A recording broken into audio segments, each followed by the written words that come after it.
what's up guys, Driver X again. This will be my first real video. Of course, the last video was just me telling you a little bit about myself, since it's a brand new channel. If you enjoy the video, please subscribe. Like I say, it's a brand new channel, so you know, I could really use your support. If you like the video, like it, maybe leave me a comment. If you are new to this and you haven't signed up for Lyft or Uber yet, you can use my referral code and you'll get a bonus, I'll get a bonus. It'll be fantastic, you know. So today we're going to talk about ratings, your driver rating. Driver ratings are really important for Uber and Lyft drivers. They will deactivate you if you drop below a certain threshold. They say, at least as far as Uber is concerned, that threshold is somewhere around 4.6. But typically, I have seen in the forums and stuff, people that get deactivated saying that they had around a 4.4, 4.3, somewhere in that range. So that's probably a little more realistic, but still, 4.3.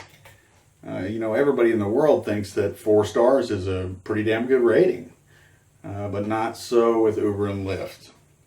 The way the rating system works is 5 stars is what you get if you did a perfect and outstanding job. 4 stars is an epic fail. 3 stars is a fail, 2 stars is a fail, 1 star is a fail. And, you know, it sucks, but that's just the way it is.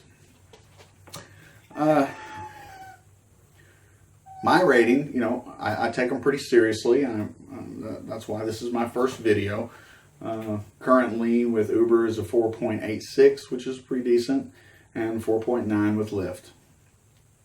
Subject to change at any time. So I'm pretty serious about it. So I want to give you guys some strategies and tips that should be able to help you maintain a high rating, maybe bring your rating up if you're having some problems in that area. So what do I do? First of all, I educate the passengers any chance I get. Of course, when I can do it without seeming like I'm begging for ratings.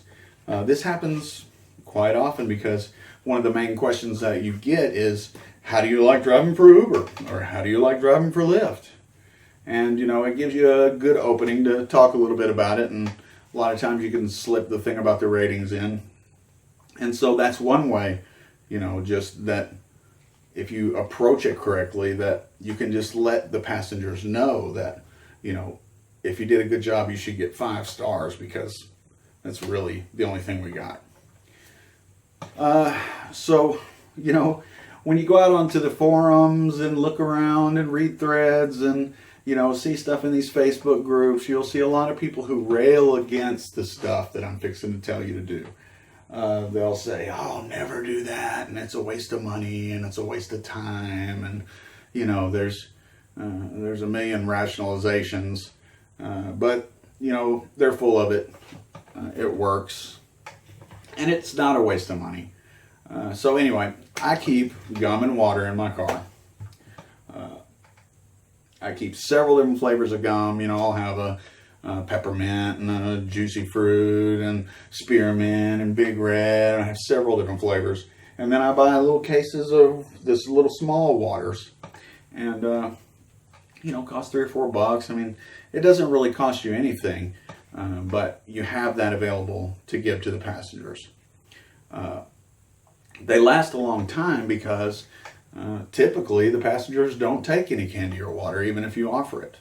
So you might ask yourself, well, why then? Why would I? You know, that's another argument against it. Why should I have it if they're not going to take it? Well, here's why.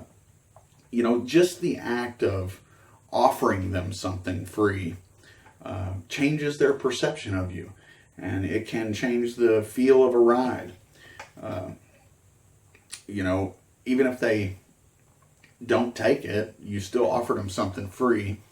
And if you do it right, you know, you don't seem pushy or anything, and it works well.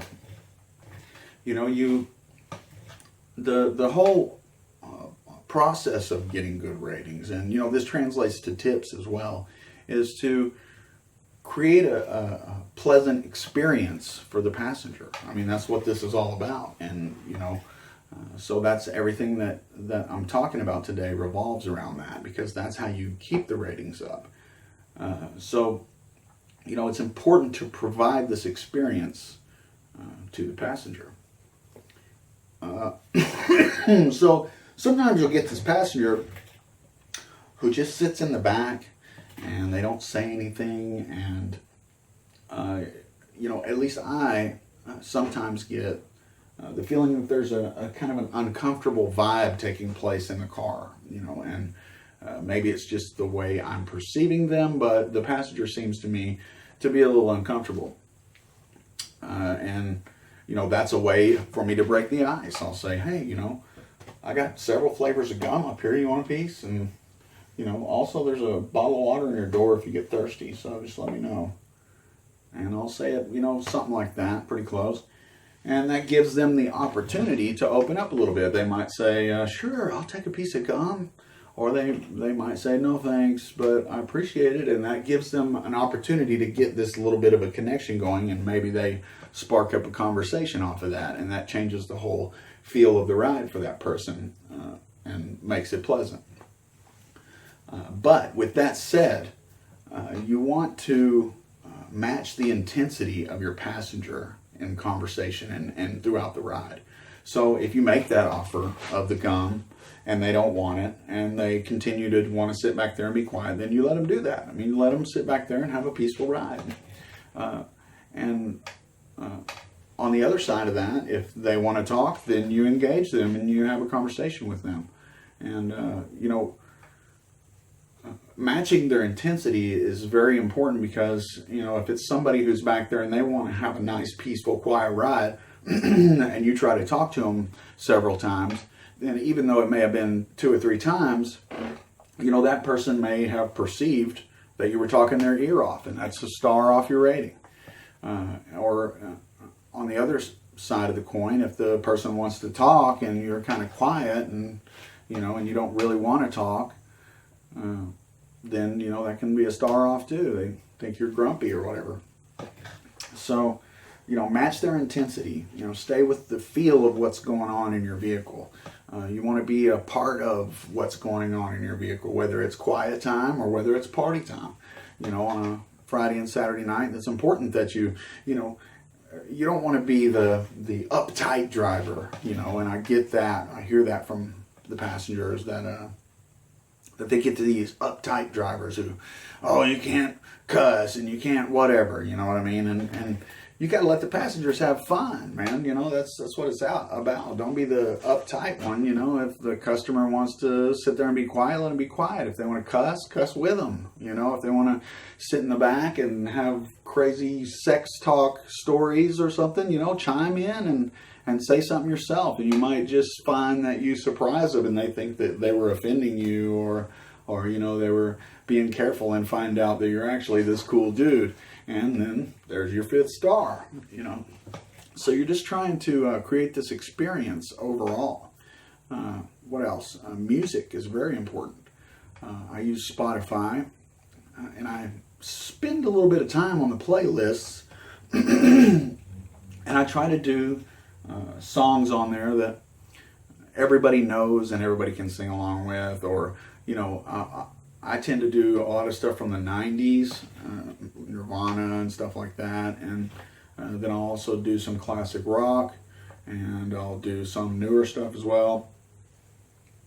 And you want to pick, especially when you're going for classic rock and stuff, you want to pick the ones that people know the words to. And when you do that, you'll find that even the 21-year-old college student knows most of the words to Hotel California, So that's the goal with the playlist, is to have a list that's kind of all-encompassing, and within a few songs, somebody's going to find something that they like.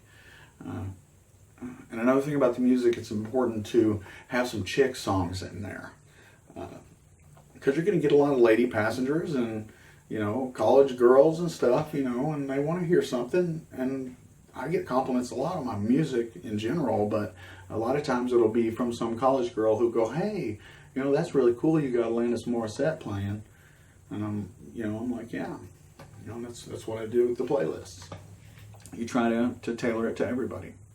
I also have a few different playlists that I'll switch out sometimes, like a classic rock one and a heavier one and whatever. But anyway, music is important.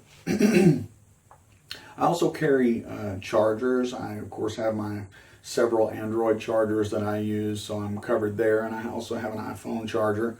And people don't often ask for them, but I think that's important that those few people who ask for them, that you have them available.